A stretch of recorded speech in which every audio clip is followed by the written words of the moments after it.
Welcome to Cytonics chemistry classes. Previous classes में हमने देखा Rutherford model and Bohr's model, और हम लोगों ने बोर मॉडल का ड्रॉबैक्स भी देखा। आज हम लोग थोड़ा कन्वर्सेशन के मूड में हैं और कन्वर्सेशन के ज़रिए ही हम लोग जानने की कोशिश करेंगे कि what was the reason of failure of Bohr model. क्यों फेल्योर हो गया बोर मॉडल? तो बोर मॉडल ने पार्टिकल नेचर को कंसिडर किया गया। बोर साहब ने जो सब एटॉमिक पार्टिकल इलेक्ट्रॉन को एज ए पार्टिकल ट्रीट किया according to classical mechanics,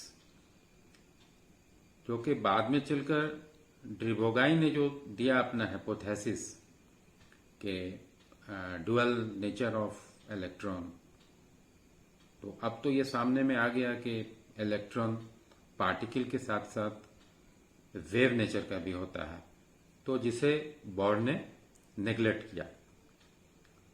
later on हाइंसबर्ग ने अनसर्टेनिटी प्रिंसिपल दिया कि मोमेंटम अगर एग्जैक्टली नोन है तो हम पोजीशन नहीं बता सकते हैं। मोमेंटम मीन्स मुझे सही पता है कि मास क्या है और वेलोसिटी क्या है, तो मुझे नहीं, हम बताने के पोजीशन में नहीं होंगे हम लोग। We will not be able in a position to determine the exact position. तो ये दोनों चीज जो मेजर फैक्टर है वो बोर का मॉडल के, जो कि बोर ने मास वेलोसिटी एग्जैक्ट जानने के बावजूद बोर ने ये कहा कि इलेक्ट्रॉन फिक्स्ड एनर्जी ऑर्बिट्स में होता है।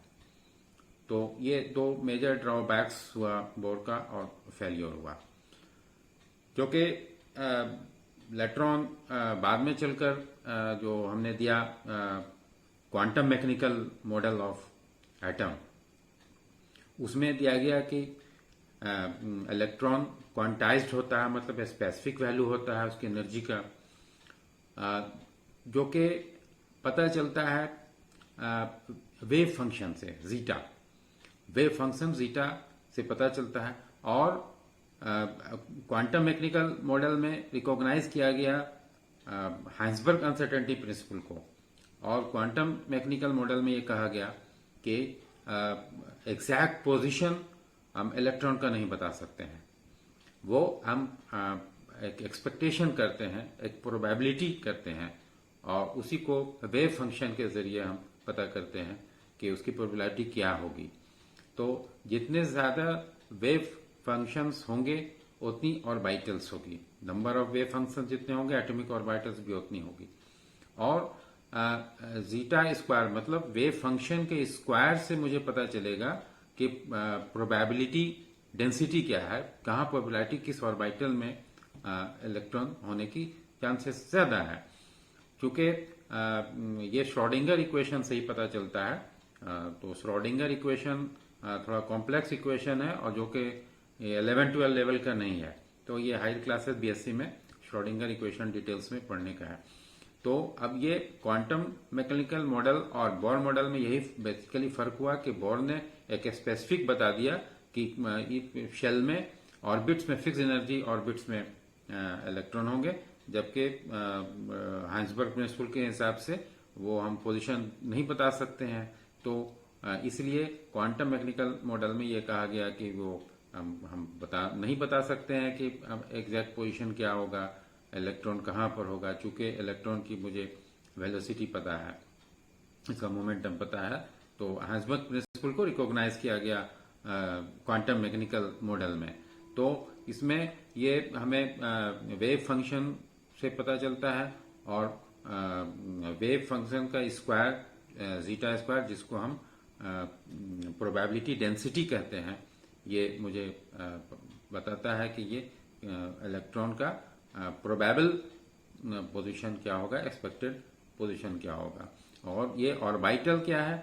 ऑर्बिटल है कि वो 3D होता है, मतलब अराउंड द न्यूक्लियस हमारा एक्सपेक्टेड जो इलेक्ट्रॉन होने की संभावना है वो, उसको हम ऑर्बिटल कहते हैं। अराउंड द न्यूक्लियस जो 3D में कहाँ पर हो सकता है, जबकि बोर्न का जो ऑर्बिट है वो सर्कुलर ऑर्बिट में बोर्ड ने कहा, तो ये फर्क है।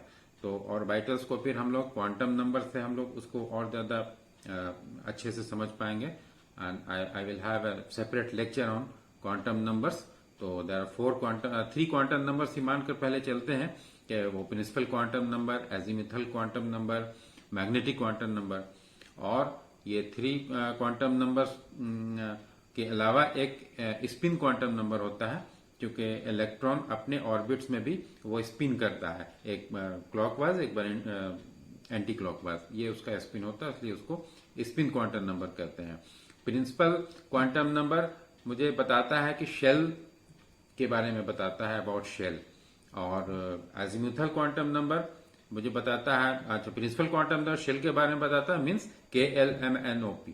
और एजीमुथल क्वांटम नंबर बताता है वो सब शेल्स के बारे में, जिसका नोटेशन होता है SPDF। तो इस तरह से इलेक्ट्रॉन के बारे में पहले हम पोजीशन जानने के लिए कि इलेक्ट्रॉन की स्थिति क्या है, कहाँ पर वो है इलेक्ट्रॉन, तो पहले हम शेल में जाते हैं, सेल के बाद सब शेल में जाते हैं, और उसके बाद फिर हम ऑर्बिटल्स में जाते हैं।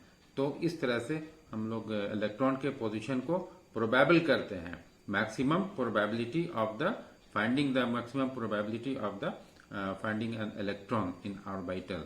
तो उसी को हम ऑर्बिटल कहते हैं, जो कि 3D होता है। तो ये हम लोगों ने पढ़ा आज के।